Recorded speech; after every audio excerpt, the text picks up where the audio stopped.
Well, hello, y'all. What's good on your end of this screen over here?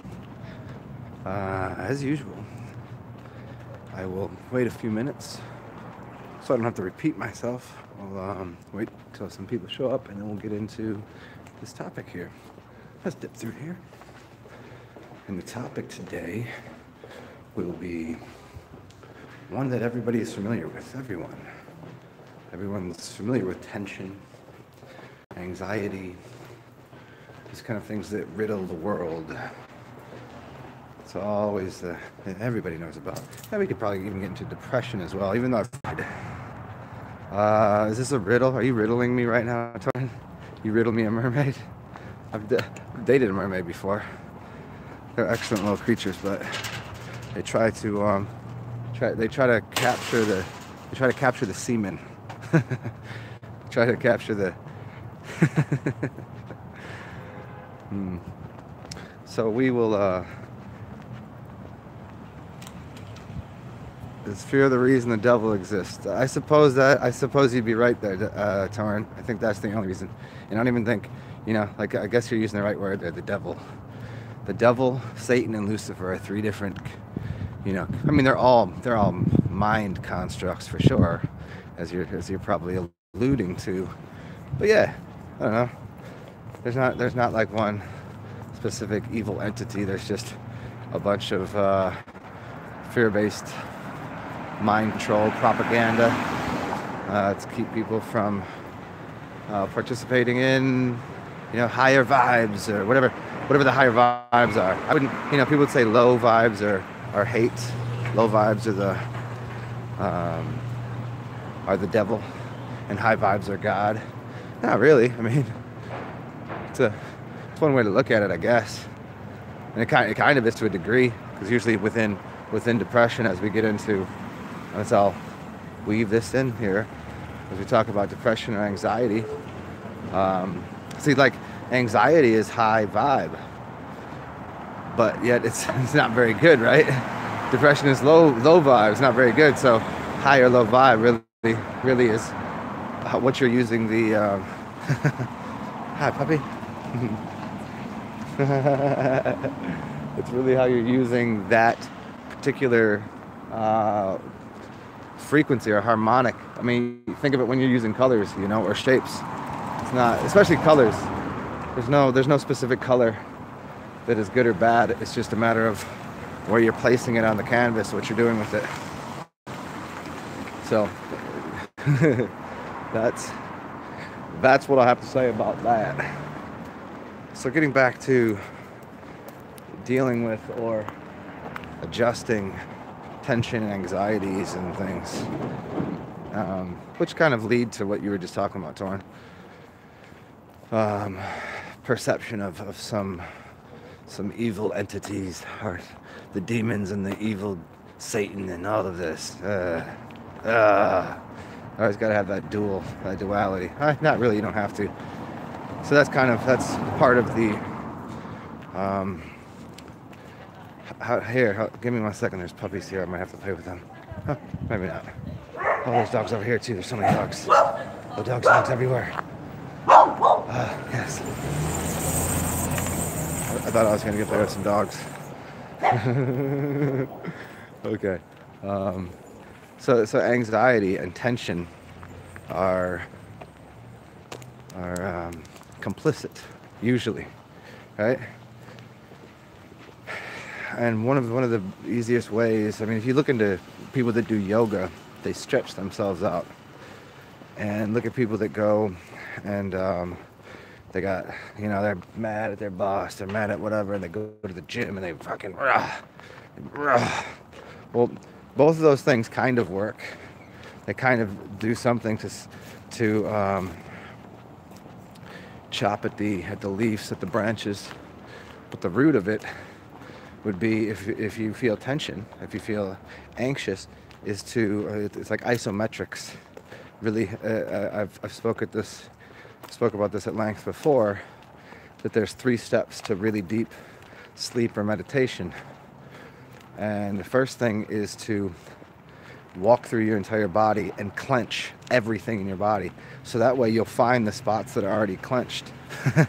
So if you just try to release tension, it's not going to be too easy to do because most people don't even know where they're holding tension. If I just say, oh, relax, relax, let all the tension go. That's a real impossibility because people might be holding tension in their lower back. People might be holding tension in one of their hands, maybe in their foot. So you need to walk through and you need to squeeze every single one of your little muscles and walk through it. And then you'll find where if you can't do it, that's where you're holding tension. But it will give you the awareness that you're holding tension there, which will allow you to release the tension. So by walking through and finding those spots that are already held in, like you'd say, like an on position, you're capable of releasing it. So you'd walk through the body and do that.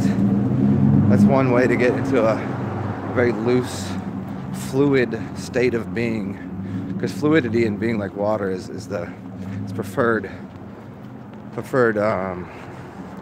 state of being. If you got dams and blocks and shit, that's what's causing a lot of the tension, and I mean that's what is the tension and anxiety. So that's one way to get rid of it. Obviously, there are things that people do to rid themselves, like I said, yoga, the Western idea of what yoga is, but it doesn't last. I was talking about this the other day. This bartender I was talking to, and she was just spastic, frantic. And I could see her hold her breath, she held her breath while she was working because she was so frantic. And I was like, are you remembering to breathe? And she laughs and she goes, I go to yoga, like she goes to yoga, but she's been practicing yoga for years, but she doesn't bring it with her to work. She doesn't bring it with her. She left the idea of yoga and the practice of yoga at the studio because she identified, this is the deeper psychological thing, she identified yoga as something she goes to and does. Like she's going there, and for that 1 hour she can stretch and relax and go through all of these postures and do these things, but then doesn't take it with her as a life practice. Probably mostly because the teacher probably didn't even know, because the teacher was probably doesn't even know what the word means. And so the practice is, here's $60, I'm gonna come to this class and learn how to do this, and you'll have the little afterglow after the class, but then to put that into your everyday living practice, much different.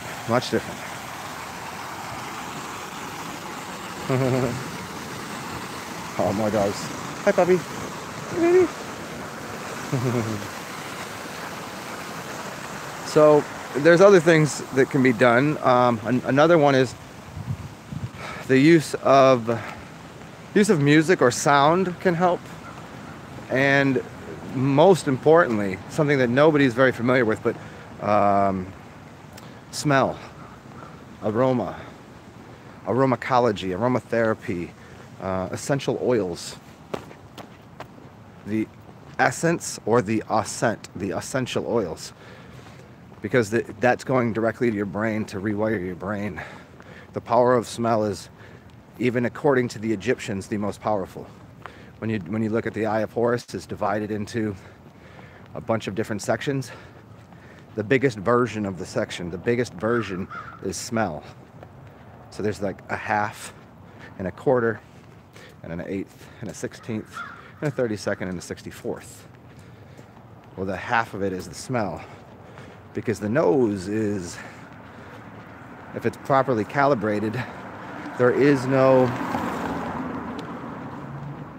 nothing between what I'm smelling and my brain, where my eyes has to go through a bunch of different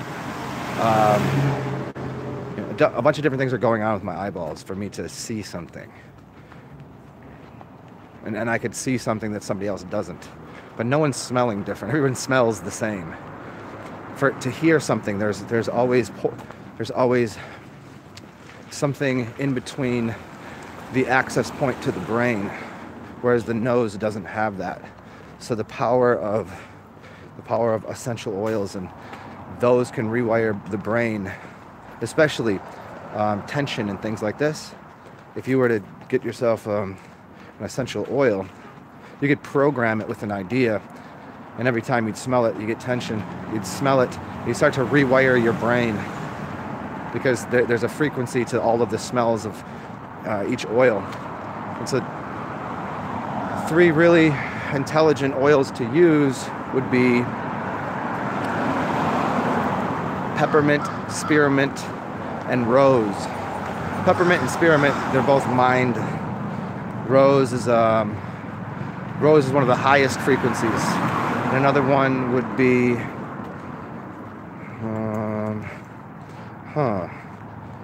you would just, you know what, find what you like. Go to a place and sniff through some oils and find something you like. That can help tons.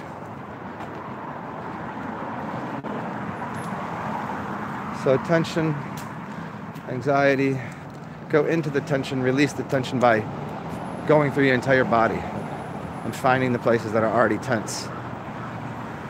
Let's see here. Why did the Zen cross the road? Because there's beer over here, I think.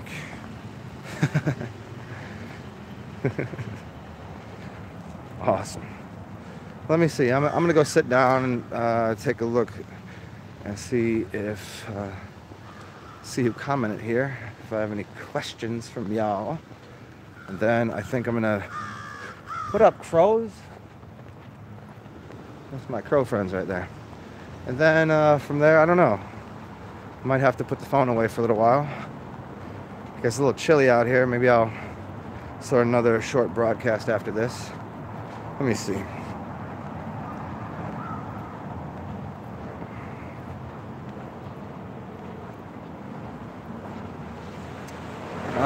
Torin, why is it harder to hold an inhale than an exhale? I don't know that it is.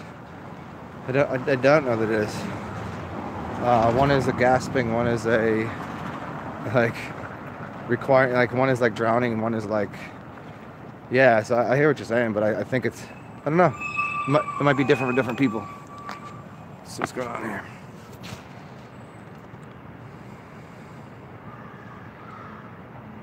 And no, I have not met a spirit dragon. Do I have videos on crystals and gems? Not specifically. I could do some, but I wouldn't be, that would just be, it'd be a redundant thing. I mean, I've done things on, well, actually I do have one. It's called Gems. Look, it's not called Zen Gems, but it's about gems and circuitry and Egypt and crowns and magnetism and things like this. It was probably about 2 years ago. See if you can find it. But anything else that, I mean, I can tell you about them. I can't specifically tell you oh, green jasper does this because of this. I mean, I would just be reading out of a book. But yeah, I've done a couple. What's up, freak? Oh yeah, there we go. I didn't even explain that. So the gamma breathing too. Yeah, you got tension, anxiety, gamma breathing. As I was walking, I didn't even get into it, but the breathing patterns, depending on where you're holding tension. Usually, if you're holding tension, you're probably breathing in a certain way. You're probably not mouth breathing. You're probably nose breathing heavily. So you got your alpha, beta, theta, and delta realms. If you're holding anxiety and tension, it's almost certainly not a delta breath. You're going to be in the alpha and the beta most likely. Probably not a theta breath either. So look into my video that I did a while back on, or you could just look that up easy on the Googles and find out the different brainwave patterns and the breathing. I don't know if you'll be able to find it that easy, but on the internet through Googles. But if you go to my video, it'll explain all of the breaths and how they work and the connection to the different brainwaves. And by doing a circle breathing pattern, mouth, mouth, mouth, nose, nose, nose, nose, mouth, mouth, mouth, you're creating cyclical pattern breathing and with your brain waves, and you're basically hemi-syncing. You're hemispherically syncing your brain to balance it and create a gamma wave, and that gamma wave is an extra level of learning and healing. So yeah, check that out. Oh, you like the yeah, man. A little chilly out today. What's up, Divine Hazel?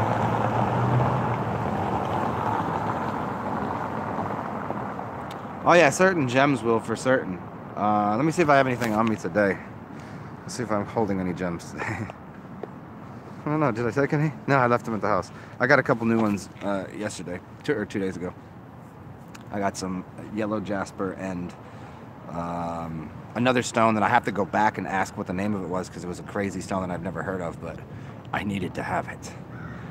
Yeah, I don't know which one's off the top, but I'm certain most anything that's black will help to mediate the effects of you know, certain types of energy. Usually black stones, tourmaline, obsidian, these kind of things will usually are very grounding, and it'll help, because that's what anxiety usually is. It's a lack of grounding, because there's extra static energy in your body that isn't being used. So that's why people like to exercise too. Exercise the demons, you know, exercise that extra static energy. It's you know, a lot of people aren't doing it exactly right.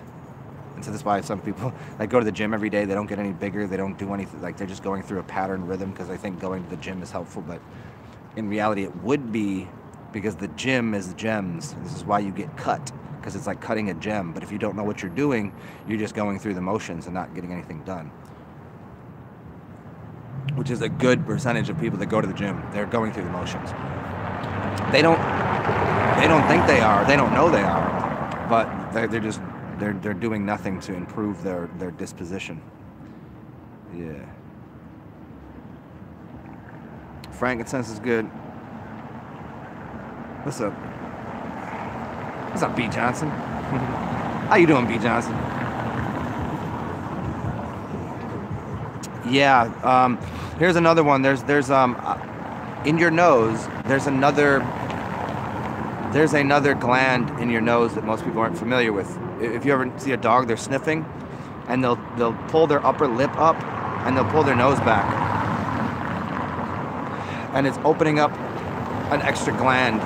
I forget the name of it, but that's very important to the whole thing. And even like, think of people that when you're really lifting weight or when you're angry, you're doing that. That's instinctual. But if you didn't do that on a regular, just like I do that just walking around, because I think it's fucking, because I like it, because I want to smell something. Like even now, like if I go into a restaurant, certainly I'm going to do that. But in public, you know, you just open up different orifices, and that's a brilliant thing to do.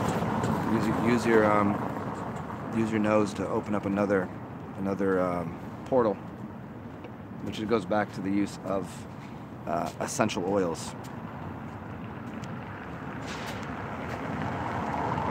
Shuffle. Yeah, gamma breathing will change your thought process. You can get into just another thing. You can just overbreathe. You can hyperoxygenate the body via like Wim Hof. Wim Hof has a very basic, just boot camp. Get to fucking doing it and breathe until you get lightheaded and you overoxygenate the body. And that right there, that's heavy duty breathing right there. But if you could use his method along with the wisdom of why you would breathe in the nose and out of the mouth, or in the mouth and out of the mouth, or whatever, by changing up what you're breathing, you're not only going to be able to be accessing your ANS, your autonomic nervous system. You're going to be accessing different brain waves to not only just open it up and use it, but also coordinate it with thinking patterns and you know, whether you're here, we're in alpha mode now, we're in beta mode now, or we're in theta, or we're in like delta. I mean, if you could stay awake in delta, that would be really. I'm sure there are people that are. Like, there are people. Here, I'll put it out here like this. I bet there are people that you would call NPCs, non-player characters, right? And these NPCs are basically people that are in delta. Their brain is stuck in delta, so they're easily manipulated and they're not really there. You know, like people that, like, you look into their eyes and they're just non-existent because their brain is stuck into a delta brainwave. And there's other things that go on that will, you know, lull people into that. Certain rhythms of the, you know, just being in the city, there's a certain rhythm to it. They can put you into a lull if you're not on it, if you're not awake, you're not like looking around, like smelling and listening and viewing and feeling your feet on the ground and going through all of that. You can get lulled into a delta wave very quickly. And that I think is where people are, you know, that if you look into what the television is doing, it's putting people in a certain breathing pattern and a brainwave pattern. They become very low, slow breaths in and out the mouth, and then you start adding the, you know, look at what's going on at the movie theater. You think that's not fully designed. The kind of chemical that they use on the popcorn, along with the soda, along with the movie. They're putting certain chemicals, and you're putting you in a certain breathing pattern, which puts you in a brainwave pattern, which makes you more susceptible. It's like Clockwork Orange. Like that shit is studied and researched, like full on. It is, of course all of those things are there for a reason. I mean, but again, you can use all of those things for your benefit too. You can go watch a movie and eat the popcorn and drink the soda, but as long as you know it, then all of a sudden you on top of the brainwave. You could change it, and you could change the brainwave. You could master it. You could control it, which is the, you know, in the poison is the panacea as well. So you can do it that way too. But check it out, y'all. Let me call this I'll call this a day on this program right here. And I'll get back to you guys in a little bit. I'm gonna go grab myself a snack, maybe a beverage, and maybe I'll get back on in a little bit after that. But hopefully this answered some questions and was helpful to people dealing with the standard, you know, stressors of life, which tend to be, you know, that anxiety that creeps up and crops up. And, you know, one of the easiest ways, I'll just, as a little added bonus, obviously it's harder to do, but take your shoes off and stand on the ground. That will right away electrically discharge you from all of that thing that's going on in your body. It'll clean your blood, and it will pull all of that static electricity out of you. It'll change the way you breathe even. So if you can do that, do